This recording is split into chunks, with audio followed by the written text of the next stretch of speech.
Hi students, global education സെന്ററിന്റെ പുതിയൊരു വീഡിയോയിലേക്ക് എല്ലാവർക്കും സ്വാഗതം. 2024 ഏപ്രിൽ NIOS SSLC +2 പരീക്ഷ എഴുതാൻ വേണ്ടി തയ്യാറെടുത്തിരിക്കുന്നവരായിരിക്കും നിങ്ങൾ. അപ്പോൾ എല്ലാവരും നല്ല രീതിയിൽ തന്നെ പഠിക്കുന്നുണ്ടെന്ന് വിചാരിക്കുന്നു. കാരണം ഏപ്രിൽ 6 തൊട്ട് നമുക്ക് നമ്മുടെ പബ്ലിക് തിയറി എക്സാമിനേഷൻ സ്റ്റാർട്ട് ചെയ്യാണ്. നമ്മുടെ സിലബസിലും ക്വസ്റ്റ്യൻ പേപ്പറിലൊക്കെ വന്നിരിക്കുന്ന മാറ്റങ്ങളുടെ അടിസ്ഥാനത്തിൽ ആദ്യമായിട്ട് പരീക്ഷ എഴുതാൻ പോകുന്നത് 2024 ഏപ്രിൽ ബാച്ചാണ്. അപ്പോൾ അതിന്റെ ടെൻഷനൊന്നും വേണ്ട. അപ്പോൾ എല്ലാവരും നല്ല രീതിയിൽ തന്നെ പഠിക്കുന്നുണ്ടെന്ന് വിചാരിക്കുന്നു. പിന്നെ നമുക്കറിയാം ക്വസ്റ്റ്യൻ പേപ്പറിൽ ക്വസ്റ്റ്യൻ പാറ്റേണിൽ ചെറിയൊരു മാറ്റമുണ്ട്. അതായത് ഒബ്ജക്റ്റീവ് ടൈപ്പ് ക്വസ്റ്റ്യൻസും അതുപോലെ സബ്ജക്റ്റീവ് ടൈപ്പ് ക്വസ്റ്റ്യൻസും ഉണ്ടെന്നുള്ളത്. അപ്പോൾ അതിൽ നമ്മൾ പഠിക്കുമ്പോൾ നമുക്കറിയാം പബ്ലിക് എക്സാമിനേഷന് ചാപ്റ്റേഴ്സ് ഉണ്ട്. അപ്പോൾ അതിന് കൊടുത്തിരിക്കുന്ന ചാപ്റ്റേഴ്സ് നല്ല രീതിയിൽ തന്നെ പഠിക്കാം. അതുപോലെ ക്വസ്റ്റ്യൻസ് നമ്മുടെ സബ്ജക്റ്റീവ് ടൈപ്പിന് ക്വസ്റ്റ്യൻസ് ഉണ്ടാവുമല്ലോ, അതുപോലെ ഒബ്ജക്റ്റീവ് ടൈപ്പ് ക്വസ്റ്റ്യൻസ് ഉണ്ടെന്ന് പറഞ്ഞത്. അപ്പോൾ ഈ ഒബ്ജക്റ്റീവ് ടൈപ്പ് ക്വസ്റ്റ്യൻസിന് കുറച്ച് കൂടുതൽ ശ്രദ്ധ കൊടുക്കാനായിട്ട് നിങ്ങൾ നോക്കണം. കാരണം എന്താണെന്ന് വെച്ചാൽ ഒബ്ജക്റ്റീവ് ടൈപ്പ് ആണെങ്കിൽ അത് വൺ വേർഡ് ആയിരിക്കും നമുക്ക് ഉണ്ടായിരിക്കും. അപ്പോൾ അത് തെറ്റിച്ച് കഴിഞ്ഞു കഴിഞ്ഞാൽ നമുക്ക് അതിൻ്റെ മാർക്ക് പോകും. നമുക്ക് ആദ്യമായിട്ടാണ്. അപ്പോൾ അതുകൊണ്ട് അതിൻ്റെതായിട്ടുള്ള ഇതുണ്ടാവും, പ്രശ്നങ്ങളുണ്ടാവും. അപ്പോൾ അതുകൊണ്ട് ഒബ്ജക്റ്റീവ് ടൈപ്പ് ഇതിന് നിങ്ങൾ കുറച്ചുകൂടെ കൂടുതൽ ശ്രദ്ധ കൊടുക്കുന്നത് നന്നായിരിക്കും. നമുക്ക് നല്ല രീതിയിൽ മാർക്ക് സ്കോർ ചെയ്യാൻ പറ്റുന്ന ഒന്ന് തന്നെയാണ് ഈ ഒബ്ജക്റ്റീവ് ടൈപ്പ് ക്വസ്റ്റ്യൻസ് എന്ന് പറയുന്നത്. അപ്പോൾ അതുകൊണ്ട് അതിൽ കുറച്ച് സബ്ജക്റ്റീവ് ടൈപ്പിന്റെ ഒപ്പം തന്നെ കുറച്ച് കൂടുതൽ ശ്രദ്ധ ഒബ്ജക്റ്റീവ് ടൈപ്പ് ക്വസ്റ്റ്യൻസിന് കൊടുക്കാനായിട്ട് ശ്രദ്ധിക്കുക. അപ്പോൾ നല്ല രീതിയിൽ തന്നെ എല്ലാവരും പഠിക്കുക.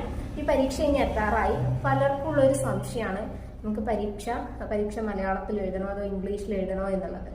ഇംഗ്ലീഷിലാണോ മലയാളത്തിലാണോ പരീക്ഷ എഴുതുക എന്നുള്ളതൊക്കെ നമുക്കറിയാം.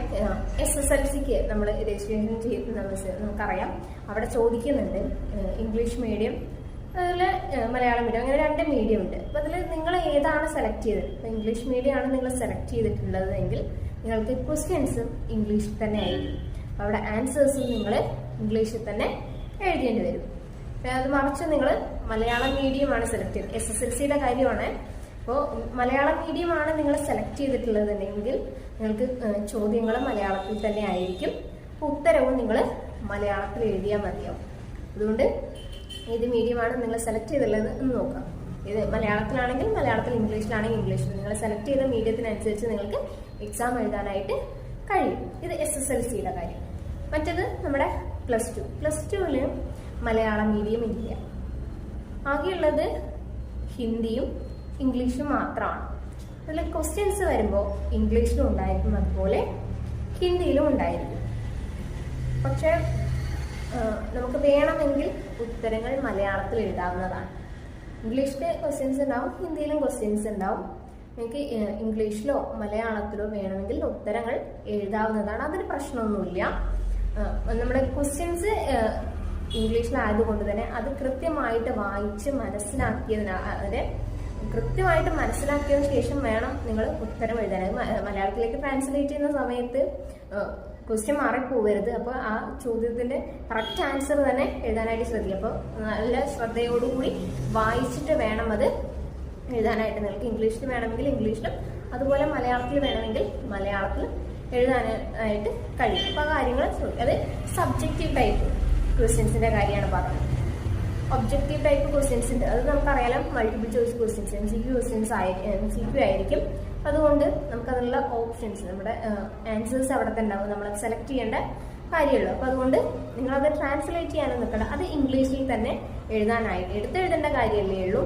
അപ്പോൾ അങ്ങനെയുള്ളത് അത് ഇംഗ്ലീഷിൽ തന്നെ എഴുതാനായിട്ട് ശ്രദ്ധിക്കുക. അതായത് സബ്ജക്റ്റീവ് ടൈപ്പ് നിങ്ങൾക്ക് മലയാളത്തിലോ ഇംഗ്ലീഷിലോ ഏതാണ് നിങ്ങൾക്ക് എളുപ്പം വെച്ചാൽ അതിനനുസരിച്ച് നിങ്ങൾക്ക് എഴുതാം. ഒബ്ജക്റ്റീവ് ടൈപ്പ് ക്വസ്റ്റ്യൻസ് നിങ്ങൾ ഇംഗ്ലീഷിൽ തന്നെ എഴുതാനായിരിക്കും നോക്കുന്നതാണ് കുറച്ചുകൂടെ നല്ലത്. ഇപ്പം മനസ്സിലായോ ഇംഗ്ലീഷിലാണോ മലയാളത്തിലാണോ എഴുതേണ്ടത് എന്നുള്ളത്? പറഞ്ഞ കാര്യങ്ങളൊക്കെ കൃത്യമായിട്ട് മനസ്സിലായെന്ന് വിചാരിക്കുന്നു.